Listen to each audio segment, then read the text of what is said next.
الرحمن الرحیم۔ عید الاضحیٰ پر گوشت کھانے کے ساتھ امراض سے بچنے کے لیے مفید ٹپس۔ ناظرین کرام، اگر آپ کو یہ ٹپس چاہیے تو میرے چینل کو سبسکرائب کیجیے گا اور فل ویڈیو دیکھیے گا، اچھے لگے تو لائک بھی کیجیے گا۔ چلیں شروع کرتی ہوں۔ عید الاضحیٰ پہ وہ موقع ہوتا ہے جب دنیا بھر میں مسلمان سنت ابراہیمی پر عمل کرتے ہوئے اللہ کے نام پر جانوروں کی قربانی دیتے ہیں۔ قربانی کا گوشت ضرورت مند رشتہ داروں اور دیگر میں تقسیم کیا جاتا ہے اسے اور خود بھی مختلف پکوانوں کی شکل میں اس سے مزے لے کر کھایا جاتا ہے۔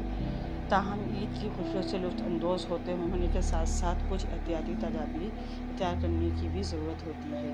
طبی ماہرین یہ مشورہ بھی دیتے ہیں کہ گوشت میں انسانی صحت کے لیے ضروری پروٹینز ہوتے ہیں، اسی لیے قربانی کا لذیذ گوشت اعتدال کے ساتھ کھانے میں کوئی مذائقہ نہیں ہے۔ گوشت کے ٹکڑے کرتے ہوئے احتیاط۔ ناظرین کرام، مگر گوشت کے ٹکڑے کرتے وقت پلاسٹک کے دستانے ہاتھوں پر ضرور چڑھا لیں تاکہ اگر گوشت یا خول میں کسی قسم کا وائرس عام طور پر کانگو ہو تو اس سے بچا جا سکے۔ ویسے یہ وائرس گوشت پکنے پر ختم ہو جاتا ہے۔ زیادہ نہ کھائیں۔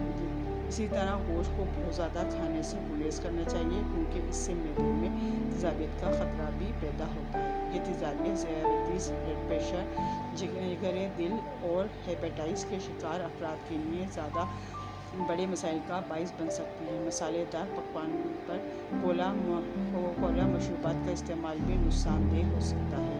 چہل قدمی کریں۔ اگر گوشت دیکھ کر ہاتھ روکنا مشکل ہو جائے تو پھر کچھ دیر کے لیے تیز قدمی کے لیے ضرور وقت نکال لیں تاکہ معدے کو مناسب طریقے سے کام کر سکے اور کھانا ہضم ہو سکے۔ کھاتے وقت کا وقت مقرر کریں۔ عید جیسے مواقع پر اکثر افراد کھانے کے اوقات کا خیال نہیں رکھتے، حالانکہ جو معمول روزمرہ کا ہو اس کو عید کے دوران بھی نہیں چھوڑنا چاہیے کیونکہ اس کے بعد صحت پر منفی اثرات مرتب ہو سکتے ہیں۔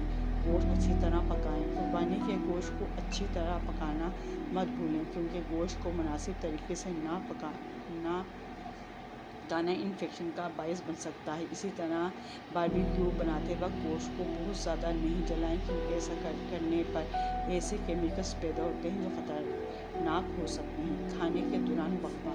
دوپہر اور رات کے کھانے کے درمیان کم سے کم 6 گھنٹے کا وقفہ ہونا چاہیے تاکہ گوشت کو ہضم ہونے کے لیے مناسب وقت مل سکے۔ گوشت کے ساتھ سبزیوں کو مت بھولیں۔ اگر تو آپ عید پر قبض کا شکار نہیں ہونا چاہتے تو گوشت کے ساتھ سبزیوں اور پھلوں کا بھی استعمال ضرور کریں، جبکہ گوشت کے پکوانوں کے ساتھ سلاد کو لازمی رکھیں۔ ناظرین کرام، اگر میری ویڈیو پسند آئی ہو تو میرے چینل کو سبسکرائب کریں، بیل آئیکن پر آل کریں تاکہ ہر آنے والی ویڈیو کا نوٹیفیکیشن سب سے پہلے آپ کو مل سکے۔ اللہ حافظ۔